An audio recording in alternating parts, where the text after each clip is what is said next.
Hello மக்களே, 5G Tamil மொழி நேயர்கள் அனைவருக்கும் வணக்கம். இது நான் உங்க சந்தியா. வணக்கம். நான் உங்க தேஜஸ்வி. ஓகே, நீங்க இன்னைக்கு ரொம்பவே ஒரு இன்ஃபர்மேட்டிவான ஒரு தகவல் தான் உங்களுக்கு நாங்க சொல்லப் போறோம்.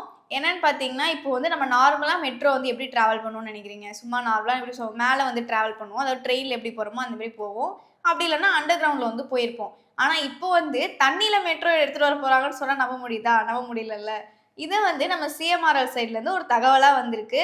ஸோ இது அஃபிஷியலா லான்ச் பண்ணிட்டாங்களா இல்லையா? ஒருவேளை அந்த வாட்டர் மெட்ரோ எடுத்துட்டு வந்துட்டாங்க அப்படின்னா, இந்த வாட்டர் மெட்ரோ எந்த வழிகள்ல போகும்? இது எப்படி தயார் பண்ண போறாங்க? அப்படின்ற ஒரு வீடியோவா தான் இந்த வீடியோ இருக்க போகுது. So without wasting any time வாங்க வீடியோக்குள்ள போலாம். இந்த வாட்டி வாட்டர் மெட்ரோ விட போறதா சொல்லியிருக்காங்கல்ல சிஎம்ஆர்எல் சைட்லேருந்து. ஸோ இவங்க எண்ணூர்லேருந்து மகாபலிபுரம் வரைக்கும் இந்த வாட்டர் மெட்ரோ பண்ணலாம் அப்படின்ற மாதிரி சொல்லியிருக்காங்க.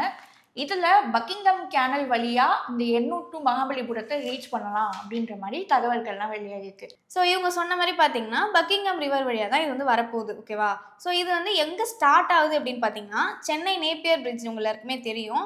அங்கேருந்து, அதாவது மெரினா சைடில் இருக்கும், அது நேப்பியர் பிரிட்ஜ்லேருந்து அப்படியே சோழிங்கநல்லூர் வழியாக கோவளம், லாஸ்ட்டாக மகாபலிபுரம் வரைக்கும் இந்த ஒரு வாட்டர் மெட்ரோ எடுத்துகிட்டு வர போகிறதா சொல்லியிருக்காங்க. நம்ம இந்தியாவில் எந்த இடத்துல ஃபஸ்ட்டு கொண்டுட்டு வந்தாங்கன்னு பார்த்தீங்கன்னா, கேரளாலலாம் சொல்லலாம். நீங்கள் இதை ஆல்ரெடி கேள்விப்பட்டிருப்பீங்க. கேரளாவில் கொச்சி அப்படின்ற ஒரு பிளேஸில் இந்த வாட்டர் மெட்ரோ ஃபஸ்ட்டு இன்ட்ரோ பண்ணாங்கன்னு சொல்லலாம்.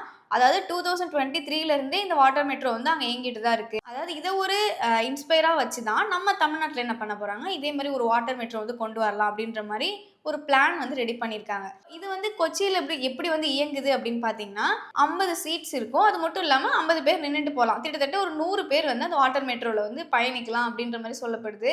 அண்ட் இது மட்டும் இல்லாமல் அது எதில் இயங்குது அப்படின்னு பார்த்தீங்கன்னா, இப்போ 3 வகையாக நம்ம இதை பிரிக்கலாம் அப்படின்னே சொல்லலாம். ஒன்று ஆயிலில் ஓடும், இன்னொன்று எலக்ட்ரிக்கில் ஓடும். அப்படி இல்லைன்னா ஹைப்ரிட்னு சொல்லிட்டு ஒரு முறை இருக்குது. அதாவது ஆயிலும் எலக்ட்ரிக்கும் மிக்ஸ் ஆகி வர்றதான் ஹைப்ரிட் அப்படின்னு சொல்லிட்டு சொல்லுவாங்க. இப்போ இந்த கொச்சியில் ஓடக்கூடிய இந்த வாட்டர் மெட்ரோஸ் ஹைப்ரிட்ல ஓடுது அப்படின்னு சொல்லிட்டு சொல்லலாம். இதை ஒரு இன்ஸ்பயரா வச்சு தான் எடுத்துட்டு வர போறாங்க. இங்கேயும் எப்படி இருக்குன்னு சொல்லிட்டு தெரியல. கொச்சியில் இதோட காஸ்ட் ப்ரைஸ், அதாவது டிக்கெட் ப்ரைஸ் எவ்வளோ இருக்குன்னு பார்த்தீங்கன்னா 20 ரூபீஸ்லேருந்து 40 ரூபீஸ் வரைக்கும் இருக்குது அப்படின்னு சொல்லிட்டு சொல்லலாம். ஸோ அதாவது சொல்லப்போனால் மேக்ஸிமம் நீங்கள் எங்கே ட்ராவல் பண்ணாலுமே 40 ரூபீஸாக தான் இருக்குது. அதே மாதிரி இங்கேயுமே நம்ம தமிழ்நாட்டில் கொண்டு வந்தாங்கன்னா இதே மாதிரி காஸ்ட் எஃபெக்டிவாக இருக்கும், எல்லாராலையும் இது பயன்படுத்த முடியும் அப்படின்னு சொல்லிட்டு நம்மளாம் நம்பலாம். கண்டிப்பாக அந்த மாதிரி ஒரு சிஸ்டமை தான் இங்கே எடுத்துகிட்டு வருவாங்கன்னு நினைக்கலாம். ஸோ இங்கே கொச்சினில் எப்படி ஹைப்ரிட் முறையில் போட்ஸ்லாம் ட்ராவல் பண்ணதோ அதே மாதிரி தமிழ்நாட்டில் ஹைப்ரிட் முறையில் எடுத்துன்னு வரலாம் அப்படின்ற மாதிரி பிளான் பண்ணியிருக்காங்க. ஸோ சந்தியா ஏற்கனவே சொன்ன மாதிரி 3 வகையில் போட்ஸ் ரன் ஆகும். ஒன்று ஆயில் பேஸ்ட், 2வது எலக்ட்ரிக், 3வது ஹைப்ரிட். மோஸ்ட்டாக எலக்ட்ரிக்கில் தான் இருக்கும். அப்படி இல்லை அப்படின்னா, அதில் சான்ஸ் இல்லை அப்படின்னா தான் இந்த ஆயில் ப்ளஸ் எலக்ட்ரிக் சேர்ந்து ஹைப்ரிட் முறையில் எடுத்துகிட்டு வர முடியும் அப்படின்ற மாதிரி சொல்லியிருக்காங்க. இப்போ என்ன தான் இதெல்லாம் எடுத்துகிட்டு வந்தாலுமே இதில் நிறைய சவால்களும் ஃபேஸ் பண்ணுற மாதிரி இருக்குன்னு சொல்லலாம். ஏன்னா இப்போது பொல்யூஷன் அந்த இவங்க சொன்ன மாதிரி பக்கிங்ஹாம் ரிவரில் ரொம்ப பொல்யூஷனாக இருக்குது. அதாவது ஒழுங்காக அந்த க்ளீன் பண்ணலை, அந்த அழுக்கெலாம் இருக்கும் இல்லையா, அந்த வேஸ்டேஜ் எல்லாமே அப்படியே இருக்குது. இன்னும் ப்ராப்பராக க்ளீன் பண்ணலை. ஸோ அது ஒரு விஷயம் மெயினாக இதுக்கு ஒரு சவாலாக இருக்குது. இன்னொரு விஷயம் என்னென்னு பார்த்தீங்கன்னா, வாட்டர் கம்மியாக இருக்குன்னு சொல்லலாம். தண்ணி கம்மியாக இருக்கிறதுனால இப்போ பொதுவாகவே ஒரு போட் ஓடணும் அப்படின்னா அதுக்கு தகுந்த தண்ணி கீழே இருந்தால் தான் அந்த போட் ஒரு பாதுகாப்பாக பயணிக்கலாம் அப்படின்ற மாதிரிலாம் சொல்லுவாங்க. இல்லைனா முழுகிடும், இல்லை சம்திங் ஏதாவது அசம்பாவிதம் நடந்துருன்ற மாதிரி சொல்லுவாங்க. பட் அதுதான், அதனால் பேஸ் பண்ணி தான் இது தண்ணி கொஞ்சம் கம்மியாக இருக்கிறதுனால இந்த வாட்டர் மெட்ரோ எடுத்துகிட்டு வரதுல கொஞ்சம் ஒரு சிக்கல் இருக்குது அப்படின்ற மாதிரி சொல்கிறாங்க. பட் இதை ஒரு ப்ராப்பரான ஒரு சொல்யூஷனுக்கு கொண்டு வந்ததுக்கு அப்புறமா இந்த ஒரு வாட்டர் மெட்ரோ கண்டிப்பாகவே கொண்டு வந்துருவாங்க அப்படின்ற மாதிரி சொல்லப்படுது. அண்ட் ஒரு முக்கியமான விஷயம் என்னன்னு பார்த்தீங்கன்னா, இது ஜஸ்ட் ஒரு பிளான்லேயே இருக்குது. அதாவது எப்படி சொல்லலாம்னா, டெண்டர் முறை செப்டம்பர் மாதம் சப்மிட் பண்ண சொல்லியிருக்காங்க. அதாவது இது என்ன சொல்லலாம்னா, இது ஒரு இனிஷியல் ஸ்டேஜ்னு சொல்லலாம். அப்படி இல்லைனா இது பிட்டிங் ப்ராசஸ் அப்படின்னு சொல்லுவாங்க. அதாவது ஸ்டார்டிங் ஸ்டேஜ் அப்படின்னு. இப்போ என்னென்னா, இப்போ நம்ம ஒரு லேண்ட் வாங்குகிறோம், ஒரு வீடு கட்டணும், அதுக்கு நம்ம என்ன பண்ணுவோம், ஃபஸ்ட்டே பட்ஜெட் இவ்வளோப்பா, இது நாங்கள் இப்படி தான் இன்ஃப்ராஸ்ட்ரக்சர் எல்லாமே க்ரியேட் பண்ணுவீங்களா, அதே மாதிரி இந்த பிரிட்ஜ் வரணும், அதாவது இந்த வாட்டர் மெட்ரோ வரணும் அப்படின்னா இதுக்கான ப்ராப்பரான பட்ஜெட் பிளானிங், இவ்வளோ தான் இதுக்கு பட்ஜெட்டு, இது நாங்கள் இப்படி தான் இன்ஃப்ராஸ்ட்ரக்சர் பண்ண போகிறோம், இது எலக்ட்ரிக்கில் வருதா இல்லையா, இல்லைனா ஹைப்ரிட்டில் வருதா அப்படின்ற மாதிரி ப்ராப்பரான பிளானிங்னு சொல்லலாம். அந்த planning structure September month submit பண்ண சொல்லியிருக்காங்க கவர்மெண்ட் கிட்ட. சப்போஸ் அதுக்குள்ளே சப்மிட் பண்ணி தான் ஆகணும். சப்மிட் பண்ணிட்டாங்கன்னா அதை பொறுத்து இதை எடுத்துகிட்டு வரலாமா வேண்டாமா, இல்லை அதில் ஏதாவது சேஞ்சஸ் இருக்கா அப்படின்னு சொல்லிட்டு அதுக்கப்புறமா தான் நம்ம கவர்மெண்ட் சைட்லேருந்து நம்மளுக்கு வரும். இந்த வாட்டர் மெட்ரோல வந்து இதுக்கு முன்னாடியே ஒரு 25 இயர்ஸாக வந்து வாட்டர் மெட்ரோ எடுத்துன்னு வரலாம் அப்படின்ற மாதிரி தான் பிளான் பண்ணியிருந்தாங்க. இதுக்கு முன்னாடி இந்த ஆட்சி காலத்தில் வாட்டர் மெட்ரோ விட்டதுக்கு டெண்டர் மூலியமா 3000 கோடியிலேருந்து 6000 கோடி வரைக்கும் இதுக்கு செலவாகும் அப்படின்ற மாதிரி கும்டாவோட ஹெட் மிஸ்டர் ஜெயக்குமார் அவர்கள் வந்து சொல்லியிருந்தாங்க. பட் இப்போ வந்து விலைவாசி எல்லாத்துக்குமே ரொம்ப ஜாஸ்தி ஆகிறதுனால இந்த ஒரு டெண்டருக்குமே கண்டிப்பாக ரொம்பவே ஜாஸ்தியாகும்.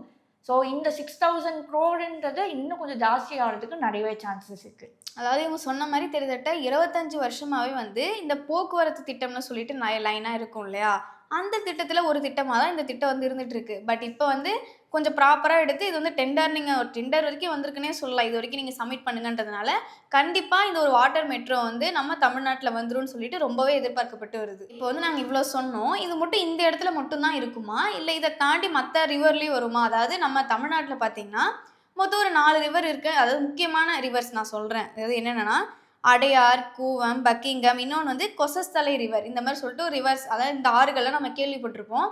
அதையே வந்து இந்த பக்கிங்கம் ரிவரில் மட்டும் எடுத்துகிட்டு வராங்கன்னு சொல்லிட்டு நீங்கள் எல்லாருமே யோசிக்கிறது எனக்கு புரியுது. இது வந்து பார்த்தீங்கன்னா எப்படி சொல்கிறது, எல்லாத்தையுமே கவர் ஆகி வரக்கூடிய ஒரு ரிவராக இருக்குது. பட் வந்து இதை வந்து இன்னும் வந்து அனௌன்ஸ் பண்ணலை. கன்ஃபார்ம் வந்து இதுதான்ப்பா பக்கிங்கம் தான் சொல்லிட்டு இன்னும் அனௌன்ஸ் பண்ணல, ஒரு பிளானிங்கில் தான் இருக்குது. ஸோ இந்த பக்கிங்கம் ரிவரில் ஒரு வேளை அவங்க பிளான் பண்ணி எக்ஸிக்யூட் பண்ணிட்டாங்க அப்படின்னா இது ஒரு ப்ராப்பராக நம்ம எல்லாருக்குமே ஒரு எப்படி சொல்கிறது சேஃப்டியாக இருக்குது, நம்ம எல்லாருக்குமே டே டு டே லைஃப்பில் ரொம்ப யூஸ்ஃபுல்லாக இருக்குது அப்படின்னு தெரிய வந்துச்சுன்னா இதை தொடர்ந்து மற்ற ரிவர் மற்ற ஆறுகள்லையுமே, அதாவது அடையார் நான் சொன்னாலே அந்த மாதிரி ஒரு 4 ரிவரில் வந்து அந்த வாட்டர் மெட்ரோ வந்து எடுத்துகிட்டு வருவாங்கன்ற மாதிரி சொல்லப்படுது. அப்படி இல்லைனாலுமே இப்போ நம்ம அந்த பக்கிங்கம் ரிவரில் கிரியேட் பண்ணுறோம் இல்லையா அந்த வாட்டர் மெட்ரோ, இது வந்து அதை சுற்றி கவர் பண்ணிட்டு வர்ற மாதிரி வந்தாலும் வரும் அப்படின்ற மாதிரி பேசிகிட்டு இருக்காங்க. அதாவது நான் சொன்ன மாதிரி இந்த பக்கிங்கம் ரிவரில் வந்து ப்ராப்பராக ஒர்க் அவுட் ஆகிடுச்சுன்னா மற்ற ரிவர்லையும் எடுத்துகிட்டு வருவாங்க அப்படின்னு சொல்லியிருக்காங்க. பக்கிங்கம் ரிவர் வந்து ஒழுங்காக க்ளீன் பண்ணி அழகாக இதுக்குன்னே செட் பண்ணி வைக்கணும். அது வச்சாதான் இந்த பக்கிங்கம் ரிவரில் மெட்ரோ வரதுக்கு நிறையவே சான்ஸ் இருக்குது. அண்ட் இன்னொரு பக்கம் பார்த்தீங்கன்னா நம்ம வந்து யோசிப்போம், ஓகே இது ஒரு நல்ல ஒரு திட்டம் தான், இது வந்து உள்ளாரே இருந்துச்சுன்னா மெயின் விஷயம் என்னென்னா நம்ம டிராஃபிக்லேருந்து எஸ்கேப் ஆகிடலாம். டிராஃபிக் வந்து இப்போ ரொம்பவே இருக்குது. அதாவது என்ன தான் மெட்ரோ பஸ்ஸு ட்ரெயின்னு இருந்தாலுமே இன்னமுமே நம்ம சென்னை மக்கள் எல்லாருமே அதாவது இன்னும் எண்ணிக்கை அதிகரிச்சுட்டே போகுதுன்னு சொல்லலாம். மக்களோட தொகை வந்து அதிகரிச்சுட்டே தான் போகுது. அதனால் சென்னையில் வந்து ரொம்ப கஷ்டமாக இருக்கிறதுனால இந்த மாதிரி ஒரு திட்டத்தை வந்து கொண்டு வந்திருக்காங்க. ஆனால் இப்போ இன்னொரு ட்விஸ்ட் இருக்குது. என்னென்னு பார்த்தீங்கன்னா இது சென்னையில் மட்டுமே வந்து இயங்காது. அதாவது நான் சொன்ன மாதிரி இந்த பக்கிங்கம் ரிவரில் வந்து நல்லா வந்துருச்சு அப்படின்னா அதை சுற்றி அடையாருக்கு எடுத்துகிட்டு வருவாங்களா, இது இதோட நிற்காம சுற்றி முற்றி அதாவது ஒரு 1078 கிலோமீட்டர் நம்மளுக்கு எப்படி ஈசிஆர் ரோடு இருக்குது எல்லாத்தையுமே கனெக்ட் பண்ணுற மாதிரி, அதே மாதிரி இன்னும் ஒன்றும் க்ரியேட் பண்ண போகிறாங்க. அதாவது தமிழ்நாடு, ஆந்திர பிரதேஷ், பாண்டிச்சேரி, தெலுங்கானா இந்த மாதிரி பிளேஸில் வந்து சுற்றி வர்ற மாதிரி, அதாவது இதை சுற்றி கவர் பண்ணுற மாதிரியும் ஒரு வாட்டர் மெட்ரோ வந்து உருவாக்க போகிறோம் அப்படின்ற மாதிரியும் சொல்லியிருக்காங்க. இது கண்டிப்பாகவே எல்லாருக்கும் ஒரு யூஸ்ஃபுல்லாக இருக்கும். நம்ம அட் த சேம் டைம் நம்ம என்ஜாய் பண்ணிட்டு போன மாதிரி இருக்கும். இன்னொரு பக்கம் நம்ம டிராஃபிக்லாம் இல்லாமல் கொஞ்சம் சீக்கிரமாக நம்ம நினச்ச பிளேஸ்க்கு வந்து போகிற மாதிரியும் இருக்கும். ஸோ இதுக்கப்புறம் தான் வந்து இது குறித்த ஒரு ப்ராப்பர் பிளான் வந்து நம்மளுக்கு சொல்லுவாங்க.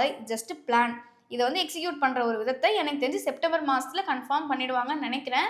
சப்போஸ் கன்ஃபார்ம் பண்ணிட்டாங்கன்னா இது குறித்த ஒரு வேலை எல்லாமே அதுக்கப்புறம் தான் வந்து தொடங்க ஆரம்பிப்பாங்க. இது வரைக்கும் இந்த வேலைகள்லாம் எதுவும் தொடங்கலை, ஜஸ்ட் ஒரு பிளானாக வச்சுருக்காங்க. இன்கேஸ் இந்த வாட்டர் ரிவர் வந்துச்சுன்னா சென்னை சென்ட்ரல்லேருந்து உங்களுக்கு பீச் சைடுக்கு எங்கேயாச்சும் ட்ராவல் பண்ணோம் அப்படின்னா உங்களுக்கு இன்னுமே ரொம்ப ஈஸியாக இருக்கும். ஏன்னா முன்னாடியே சொன்ன மாதிரி டிராஃபிக்கை வந்து ரொம்பவே கண்ட்ரோல் பண்ணுது. அது மட்டும் இல்லாமல் காஸ்ட் எஃபெக்டிவாக இருக்குது, ரொம்பவே விலை கம்மி. கொச்சின் வந்து எப்படி கொச்சின்ல வந்து 20 ரூபாயிலேருந்து 40 ரூபாய் வைக்க கொடுக்குறாங்களோ அதே மாதிரி தான் இங்கே வந்து காஸ்ட் எஃபெக்டிவாக இருக்கும். இன்னொரு பக்கம் பார்த்தீங்கன்னா ஏர் பொல்யூஷனும் கம்மி பண்ணுங்க. இப்போ நம்ம ஆல்ரெடி பார்த்துருப்போம், ஆல்ரெடி இந்த வீடியோ கூட நம்ம சேனலில் இருக்குது, E20 பெட்ரோல் பற்றி நம்ம பேசியிருப்போம் இல்லையா. ஸோ அந்த பெட்ரோல் கொண்டு வந்த மாதிரி அதுவுமே ஆக்சிஜனை வெளியே வர்றதுனால ஏர் பொல்யூஷன் கம்மியாகும். அதே மாதிரி இதுலேயும் வந்து நம்ம ஃபியூல் யூஸ் பண்ணாமல் இருந்தோம் சப்போஸ் அப்படின்னா, வெறும் எலக்ட்ரிக்கில் மட்டுமே ரன் ஆகுது அப்படின்னா இதுவுமே பொல்யூஷன் வந்து கம்மியாகும் அப்படின்ற மாதிரி சொல்கிறாங்க. வாட்டர் மெட்ரோ வந்து சென்னைக்கு வந்துச்சுன்னா ரொம்பவே யூஸ்ஃபுல்லாக இருக்கும். டிராஃபிக்கை ரொம்பவே கண்ட்ரோல் பண்ணும், காஸ்ட் எஃபெக்டிவாக இருக்கும். நம்மளுக்கு வாட்டர் சைடில் பேசிக்காக வந்து ரொம்ப ட்ராவல் பண்ணிக்க மாட்டோம். இந்த மாதிரி வாட்டர் மெட்ரோ வந்துச்சுன்னா நம்மளுக்கு இன்னுமே ஒரு புது எக்ஸ்பீரியன்ஸாக இருக்கும் அப்படின்ற மாதிரி ஒரு எதிர்பார்ப்பு வந்து இது கிரியேட் பண்ணியிருக்கு. அண்ட் வந்து இன்னொன்று பார்த்தீங்கன்னா இந்த விஷயத்த சொல்ல மறந்துட்டேன். ஆக்சுவலாக இது வந்து டூரிஸ்ட் பிளேஸாகவும் இது வந்து மாறிடும்ன்ற மாதிரி சொல்லப்படுது. ஏன்னா நிறைய டூரிஸ்ட் பீப்புள் வந்து வருவாங்க சென்னைக்கு. ஸோ அது அவங்களுக்கும் வந்து இந்த ஒரு வாட்டர் மெட்ரோவில் போனாங்கன்னா இன்னுமே கொஞ்சம் நல்லா இருக்கும் இல்லையா? ஸோ அந்த மாதிரி ஒரு டூரிஸ்ட் பிளேஸாக இன்னும் வந்து அதிகரிக்கிறதுக்கு, மக்கள் வர்றது பார்க்கறதுக்குமே இது ஒரு நல்ல திட்டமாக இருக்கும் அப்படின்னு சொல்லப்படுது. அதே மாதிரி இந்த வாட்டர் மெட்ரோ வந்துச்சுன்னா அடையார், கூவம் இந்த மாதிரி இடத்துலலாம் கொஞ்சம் பார்க்ஸு அந்த சைட்லலாம் இன்னும் கொஞ்சம் க்ளீன் பண்ணி நல்லா ரீடெவலப்மெண்ட் பண்ணி இன்னும் அழகாக மாற்றலாம் அப்படின்ற மாதிரியும் வந்து பிளான் பண்ணி வச்சுருக்காங்க. ஓகே. இது எல்லாமே ஜஸ்ட் பிளான்ல இருக்கு. இது வந்து எக்ஸிக்யூட் ஆனா, இதுக்கப்புறம் ஏதாவது ஒரு ப்ராப்பரான ஒரு இன்ஃபர்மேஷன் வந்தாலும், நாங்க வந்து உங்ககிட்ட உடனடியா வந்து அப்டேட் வந்து குடுத்துருவோம். ஸோ இதே மாதிரி உடனுக்குடனே உங்களுக்கு எல்லா அப்டேட்டுமே தெரிஞ்சுக்கணும். தமிழ்நாட்டுல என்ன நடக்குது, நம்மள சுத்தி என்ன நடக்குது, இப்படிலாம் ஒரு விஷயங்கள்லாம் நீங்க தெரிஞ்சுக்கணும்னா, மறக்காம எங்க 5G தமிழ் மொழி சேனல சப்ஸ்கிரைப் பண்ணி வச்சுக்கோங்க. அண்ட் ஆல்சோ பக்கத்துல பெல் ஐகான் இருக்கும். அத கிளிக் பண்ணீங்கன்னா, உங்களுக்கு உடனுக்குடனே நாங்க போடுற எல்லா அப்டேட்ஸுமே வந்து வந்துரும். ஸோ இதே மாதிரி நாங்கள் இன்னும் நிறைய சோஷியல் மீடியா பிளாட்ஃபார்ம்ஸ் அவைலபிளாக இருக்கும். எஸ்பெஷலி இன்ஸ்டாகிராம், ட்விட்டர், ஃபேஸ்புக் இந்த மாதிரி சேனல்ஸில் நாங்கள் ரொம்பவே நிறைய ட்ரெண்டிங்கான அப்டேட்ஸ்லாம் கொடுத்துருக்குறோம். ஸோ அதையும் நீங்கள் ஃபாலோ பண்ணிக்கோங்க. Okay. Until then it's a bye from Sandhya. And Tejashwi.